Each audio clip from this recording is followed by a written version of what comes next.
Here God, ons kan nie anders as om te sê dat alles wat ons is, alles wat ons het,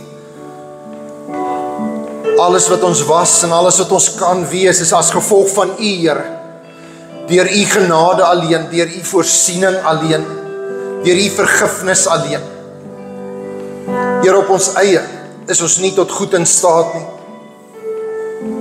Op ons eie verdien ons niks. Here, maar U kom en maak ons vry en maak ons nuut, maak ons koningskinders, maak ons heilig. Here, in hierdie oomblikke wil ons as U kinders, U volgelinge of Here, net as mense wat U soek en ergens 'n manier wil, op 'n manier U wil vind, U liefde wil vind, wil ons kom sit. Wil ons kom vra, Here, ontmoet ons, waar ons is, soos ons is. En praat met ons. Daag ons uit. Konfronteer ons met onsself, Here. Kom spreek, Here. Ons luister graag. Amen. Baie dankie. Kan maar sit.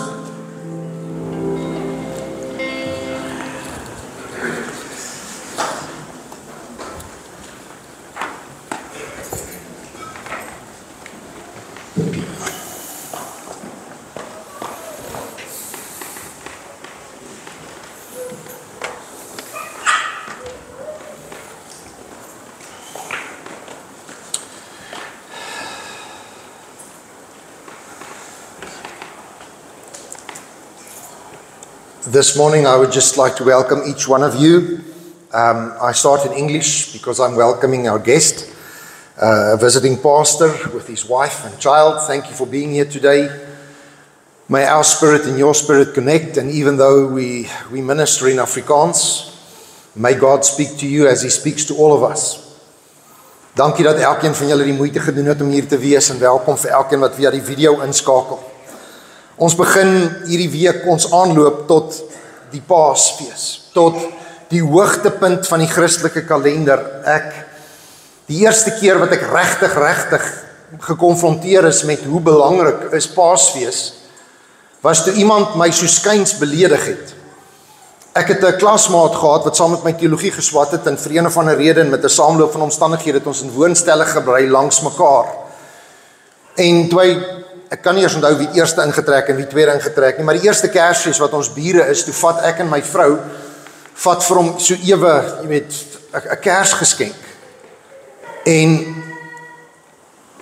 hy aanvaar nie die Kersgeskenk nie, en hy sê vir my, nee, ek soek nie jou geskenk nie, en ek's like, dis die eerste, wat iemand vir my sê, maar ek aanvaar nie jou Kersgeskenk nie, en toe sê hy vir my, want vir my, is die hoogtepunt van my geloof nie Kersfees nie.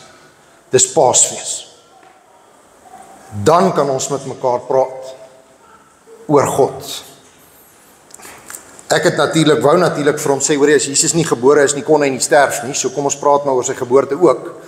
Maar dit het my ten minste laat dink oor die feit dat ons as Christene het soveel goed wat ons aan waarde heg. Ons herdenk soveel goed, dus as jy as man getroud is en jy vergeet julle huweliksherdenking, boy, jy sal dit nooit ooit weer vergeet nie. Of 'n verjaarsdag, of 'n die, of 'n daai, ons het soveel hoogtepunte. Jy weet, en vrouens ek hoor my mooi, het 'n brein soos 'n olifant. Ek het nie gesê is soos olifant, en ek het sê dit 'n brein soos 'n olifant. Hulle onthou alles. Hulle is of jy sê, weet jy wat's vandag? Dan dink ek, wat's vandag? Vandag is die herdenking van ons eerste soen. Dan dink ek, okay dan, net omdat ons dit herdenk, kan ek 'n soen kry. Jy weet, in elk geval. So, maar in die Christelike geloof, is daar dae wat vakansiedae geword het, en dae wat nie meer vakansiedae is. Ek weet nie of jy dit weet nie, maar binne die kerklike kalender is daar omtrent een of ander betekenis aan elke liewe Sondag geheg. Baie naby aan. En hierdie is actually die tweede week van die lydingstyd. Dit het begin, as jy onthou, het ek 'n dagstukkie uitgestuur met As Woensdag, 40 dae voor Paasfees. En met As Woensdag begin party Christene en hulle begin vas van een of ander iets. En gelukkig vir jou as jy nou nog nie begin vas het nie, op Sondag mag jy die vas breek. So vandag is jy in elk geval af, so jy is vry. En vas beteken nie noodwendig om te vas van kos of wat ook al nie. Vas is om te vas van iets wat as jy ophou om dit te doen, jou gaan herinner dat jy iets opgegee het vir die Here, soos hy iets opgegee het vir jou. En dat die oomblik wanneer jy na daai ding wil gryp of daai ding wil vat, dat jy net vir 'n oomblik net bid en sê, Here, dankie vir die offer aan 'n kruis. Ek weet party mense gee sosiale media totaal op vir 40 dae. Ek weet party mense, ek weet nie hoe hulle dit reg kry nie, gaan op 'n 40 dae totale digitale vas. Ek weet nie hoe jy 40 dae sonder digitale goed regkom nie. Dis soos om vir Noag te gaan groet of iets. Ander mense gee kos op, ander mense gee koffie op. As ek koffie opgee, gaan ek nie 'n nice mens wees nie. Maar die punt is Paasfees is hierdie tydperk waar ek en jy net vir 'n oomblik, vir 40 dae, vir 7 weke, 6,5 weke, net vir 'n oomblik, net moet besef, ek en jy is nie die middelpunt van die heelal nie. So vanoggend wil ek met jou praat oor iets wat gebeur het in Jesus se lewe en wat elke dag gebeur in my lewe, in jou lewe, en dis versoekings en val en vergifnis. Jesus het net nie geval nie en Jesus het nie vergifnis nodig gehad nie. Hy het vergifnis gebring omdat ons val. Nou die afgelope week wil ek gou vir jou vra, dink aan jou week, waar was daar versoekings en waar het jy geval? Nou ek gaan vir jou vertel van een van myne. Niemand het dit gesien gebeur nie, want net ek leef in my eie kop. Ek het Vrydag by my bakkie gekom hier by die werk en die gras is gesny deur die arbeid. En toe ek by my bakkie kom, en jy gaan dit nou nog sien as jy my kar sien, toe het 'n klip die passasiersvenster van my kar getref, wat toe hulle met die brushcutter besig was, en die venster is in 1000 stukkies. En die persoon wat dit gedoen het, staan en wag dat ek hom gaan aflaai in die dorp, sodat hy nie so intoe hoef te loop nie. En binne my het ek hierdie stryd, hierdie onmiddellike versoeking. Wat gaan ek met hierdie man maak? Ek wou vir hom gesê, het gaan lê net gou voor die bakkie. Maar ek het nie. Maar ek moet eerlik sê, die versoeking was te groot. Ek het 'n paar knope in my kop gelos. Maar ergens tussen my brein en my mond het Jesus gebeur. Weet nie hoe nie, want dis nie ek nie. Want my brein het gevloek, maar my mond het gesê, moenie worry nie, dis alright. Klim, ek vat jou dorp toe. Weet nou nog nie. Maar elke een van ons, elke dag, het hierdie versoekings, en Jesus self, sy lewe op aarde, begin met versoekings.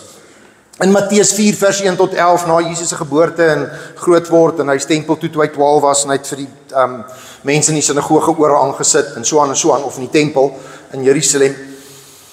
In Matteus 4 is Jesus sy bediening begin, dan gaan hy 40 dae in die woestyn, en as hy die woestyn uitkom, dan sê die duiwel vir hom, hoe's dit? So in Matteus 4 vers 1 tot 11 lees ons hierdie woorde. Daarop het die Gees Jesus die woestyn ingelaai om deur die duiwel versoek te word. Nadat hy vir 40 dae en 40 nagte gevas het, een van die oorspronge van die 40 dae van vas, het hy naderhand baie honger begin word. Nou ek beloof vir jou, ek het 'n wêreldrekord, het julle dit geweet? Ek is nie in die Guinness Book of Records nie, hulle hou nie records van sulke simpel goed nie, maar ek het 'n wêreldrekord.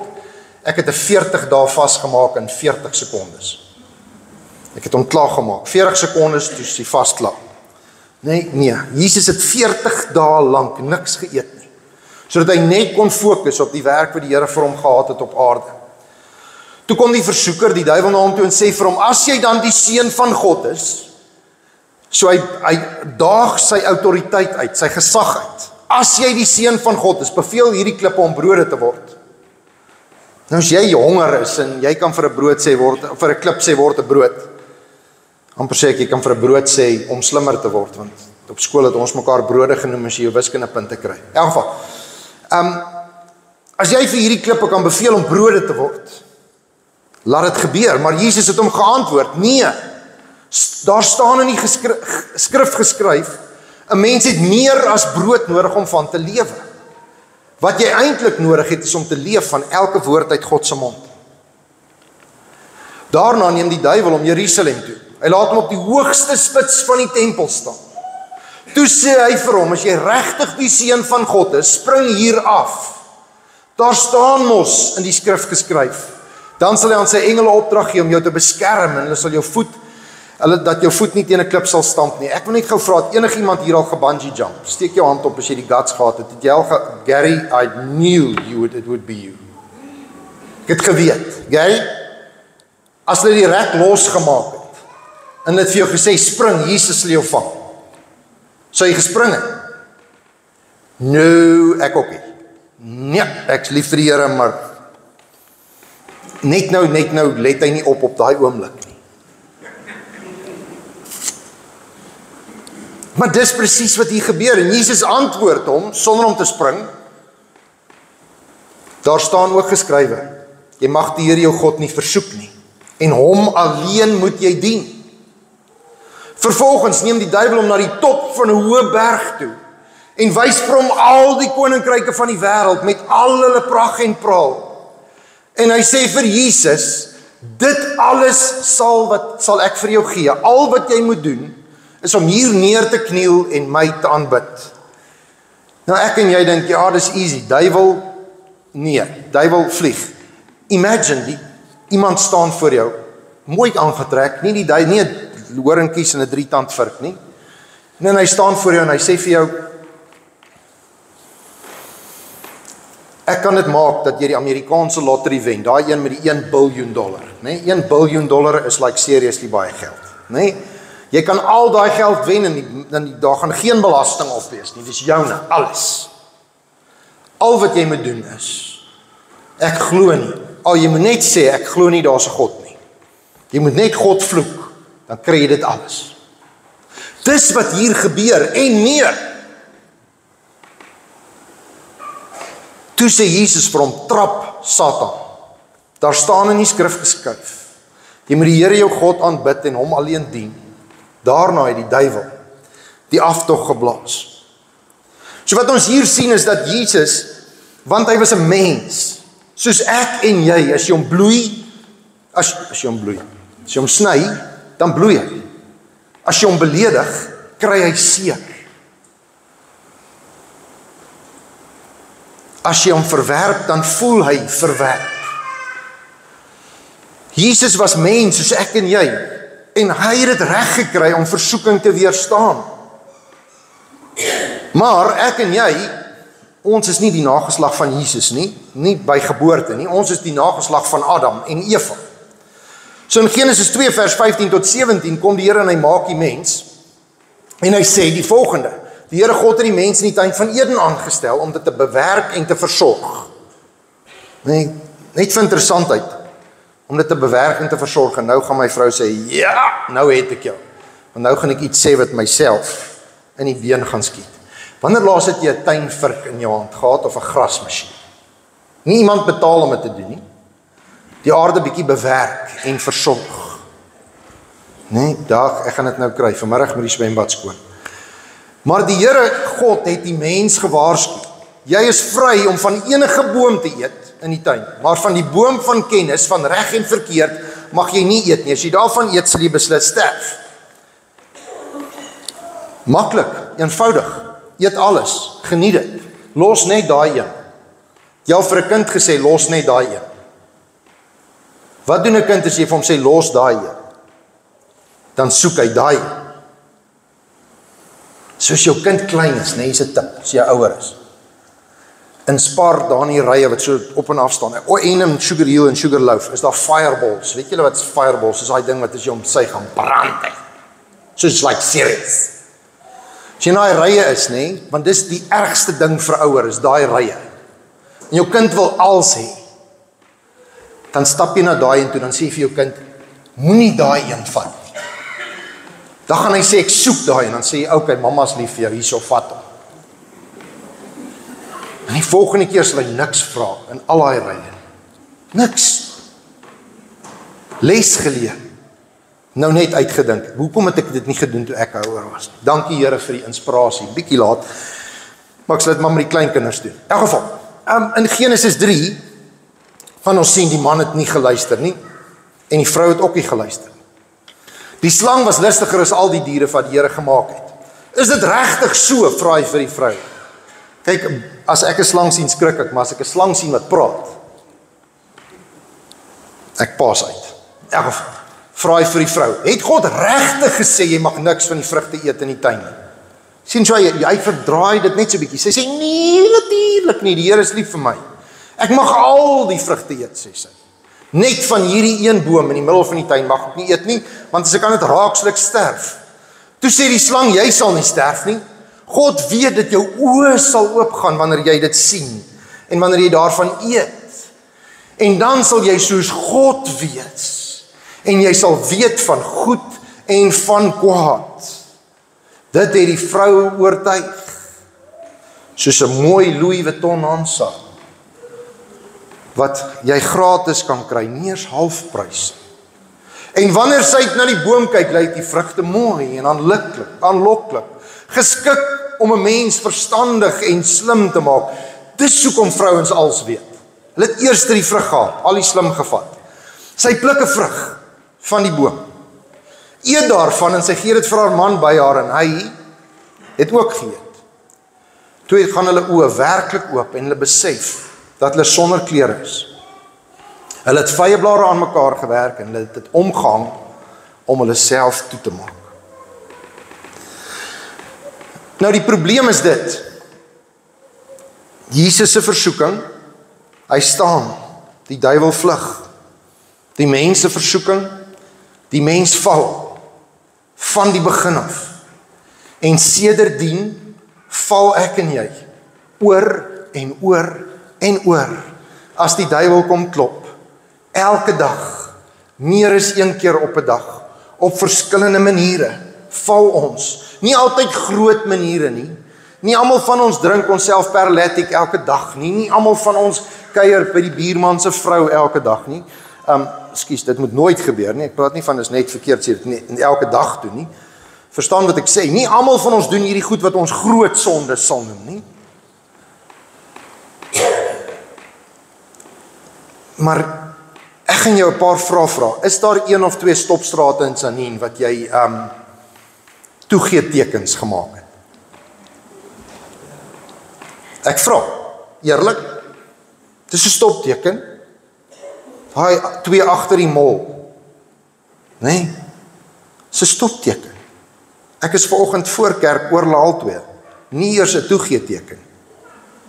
Ek het nie eers stadiger gery.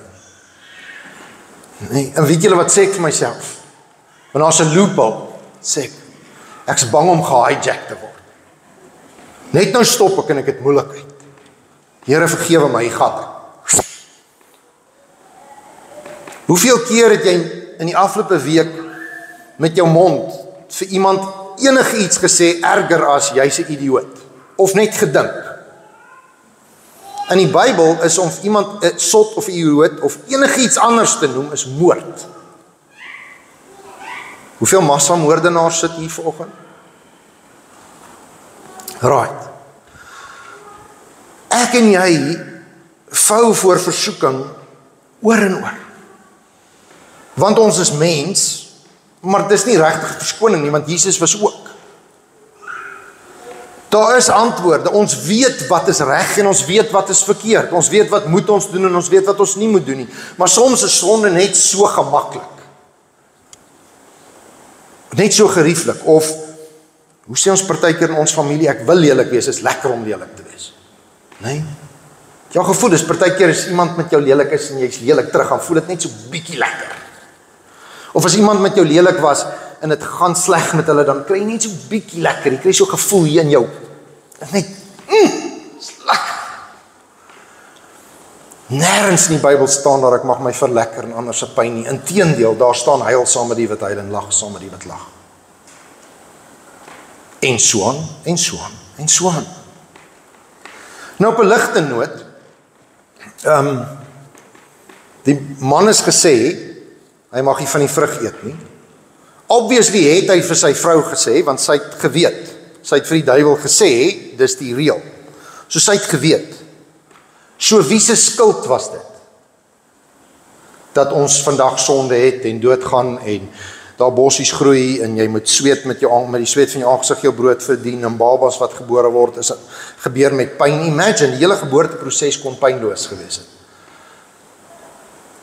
En so by the way, daar's 'n fout met al die prentjies oor die eerste versoeking.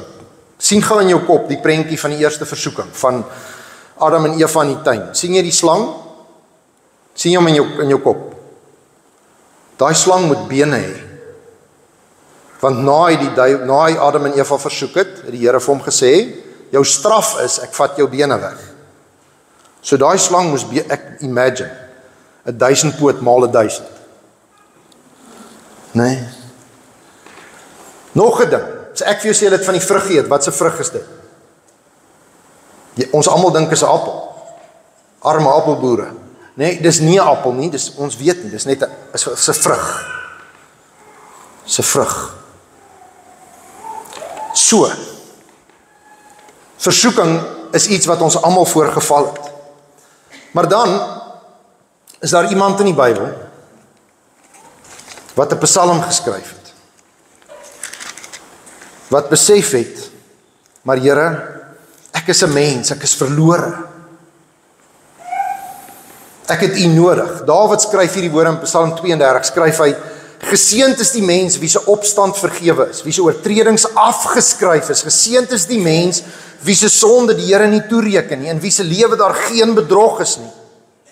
Toe ek oor my sonde stil gebly het, het my liggaam gekwyn van ellende, het ek hele dag en nag gekreun.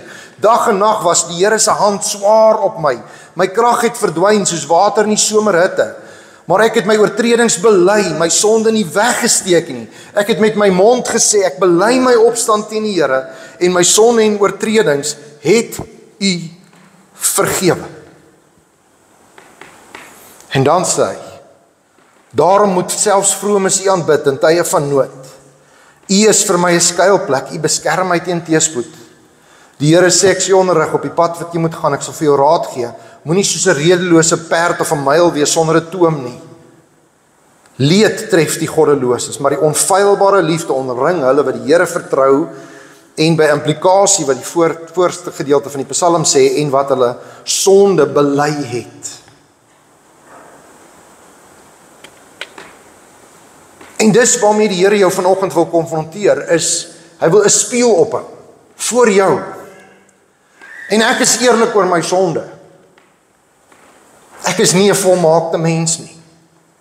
Elke dag het ek God se vergifnis nodig, en ja, die stopstraat agter die mall is een van my gewoonte sondes. Iets wat ek aan moet iets doen. Maar vandag is die Here se spieël nie voor my. Hy's voor my, vir my, maar hy's voor jou, vir jou.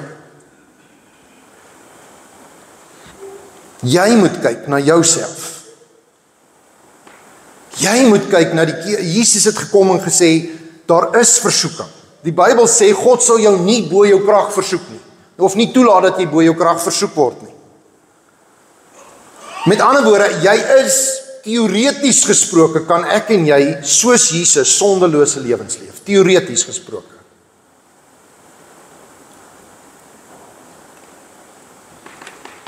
So ek en jy moet eerlik wees, soos hierdie Psalm sê, en sê, ek is geseënd wanneer ek my sonde bely. Ek ervaar die druk van God wat vir my staar.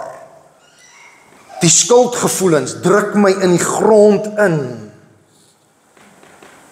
Wanneer ek besef dat ek sonde gedoen het, en my sonde voel groter, voel so groot dat ek voel ek is nie waardig om in God se teenwoordigheid te kom nie. Het jy al so gevoel? Jy doen iets verkeerd, maar dis like in jou kop is dit serious, dis like erg. Vrydag aand het ons 'n braai hier gehad vir manne wat op die grens was en bietjie stories vertel en stories uitgeruil. Om daai manne te sien wat goed gesien het wat mense nie moet sien nie. Wat goed gedoen het wat mense nie moet doen nie. Maar wat het gedoen het terwille van hulle land, terwille van hulle geliefdes, om iets te beskerm wat hulle in geglo het.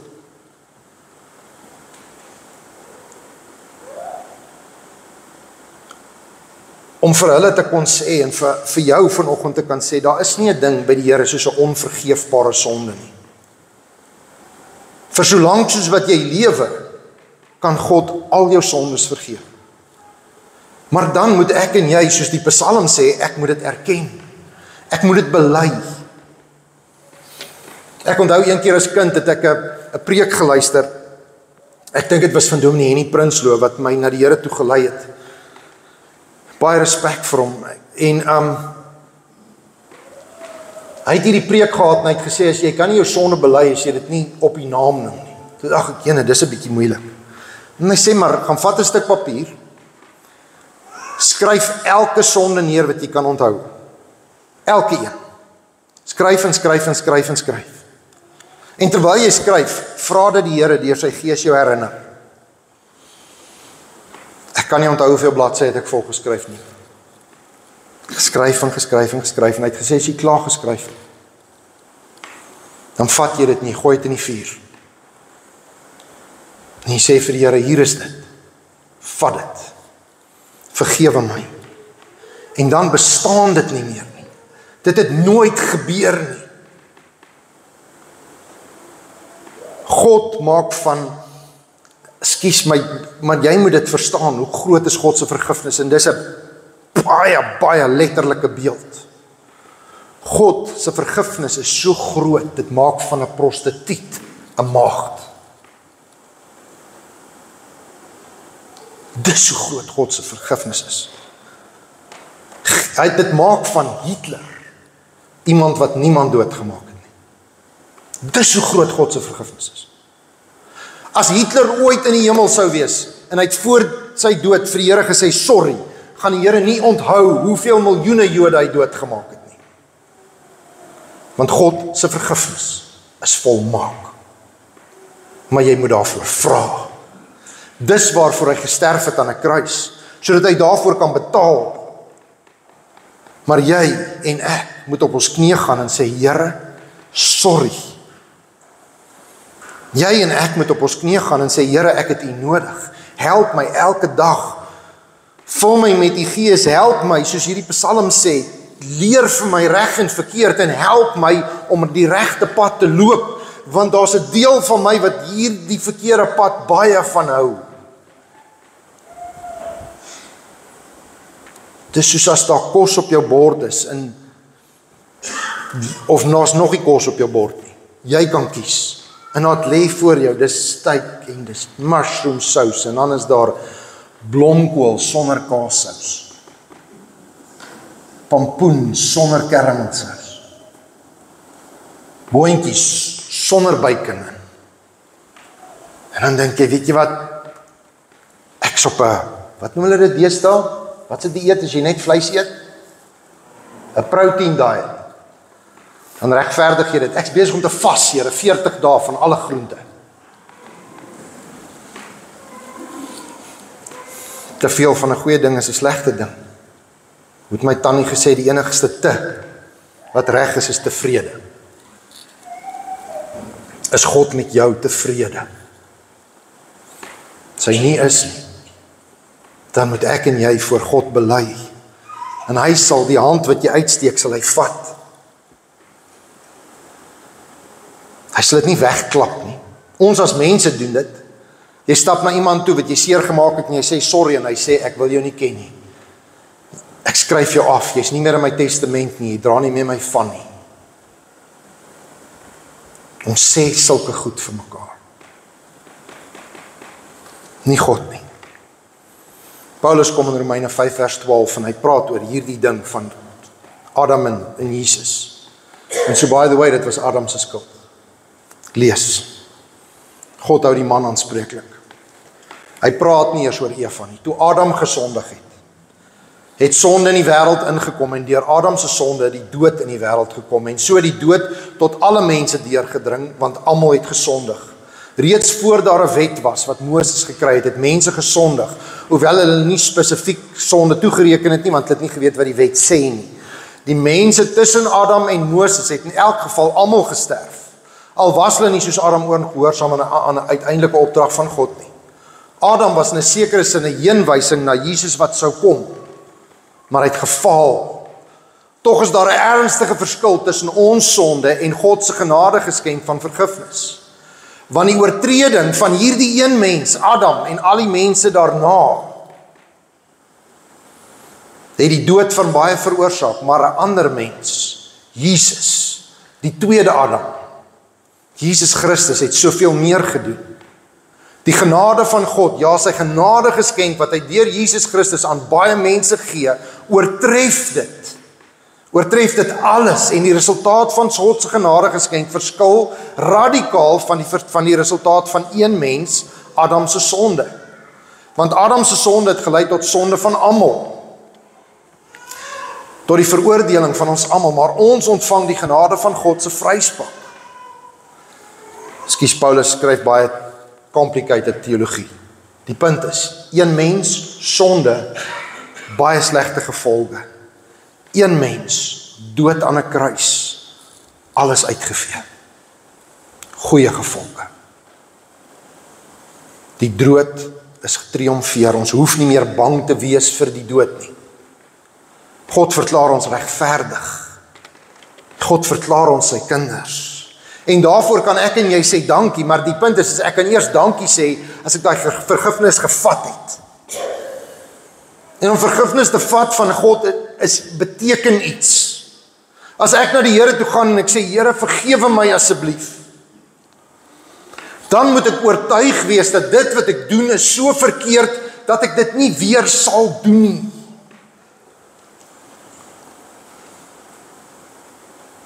Maar dis die probleem. Jy ry oor 'n stopstraat, en ek weet, dis 'n simpel voorbeeld, maar ek gaan hom aanhou gebruik. En jy voel nie dis so verkeerd nie. Totdat jy iemand raak kry en doodry, dan is dit so verkeerd. Sien, ons verkleineer ons sondes. Jou sonde is nie klein en jou sonde is nie goedkoop nie. Dit het Jesus sy lewe gekos. Die versoekings wat jy voor ja sê, elke keer wat jy ja sê vir 'n versoeking, is dit soos daai spyker wat nog 'n keer deur Jesus se hand geslaan word. Daai spyker wat nog 'n keer deur sy voet of deur sy enkels gaan. Daai swaard wat nog 'n keer deur sy sy gaan. Daai gesel wat nog 'n keer vleis van vel ruk van sy bene af. Ek en jy, dis die prys van sonde. Hou op om dit te regverdig.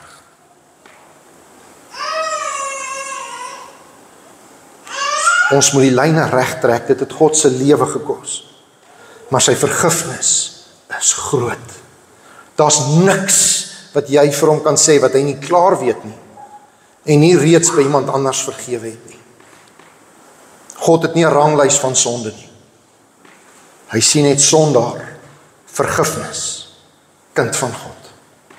Dis al wat hy sien. Soos jy geval het, of jy kind van God is of nie, kom ons buig voor die kruis.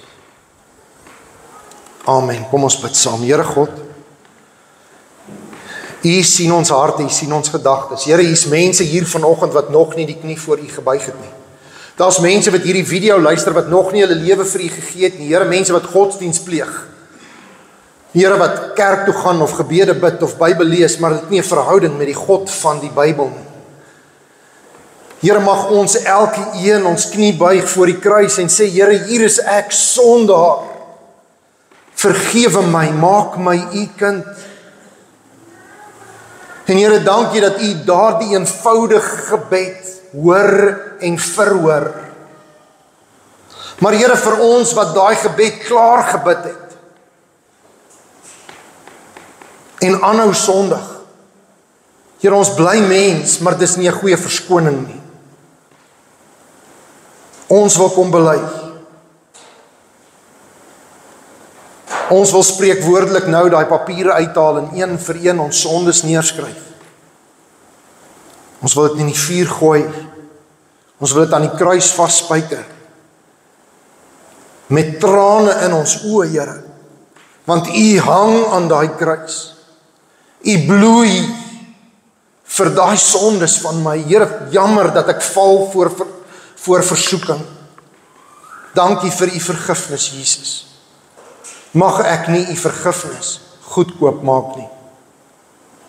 Goedkoop maak met my sonde nie. Here, vergewe ons, maak ons vry. Vry van die las van skuldgevoelens. Duiwel, ek spreek jou aan in die naam van God die Vader, God die Seun en God die Heilige Gees.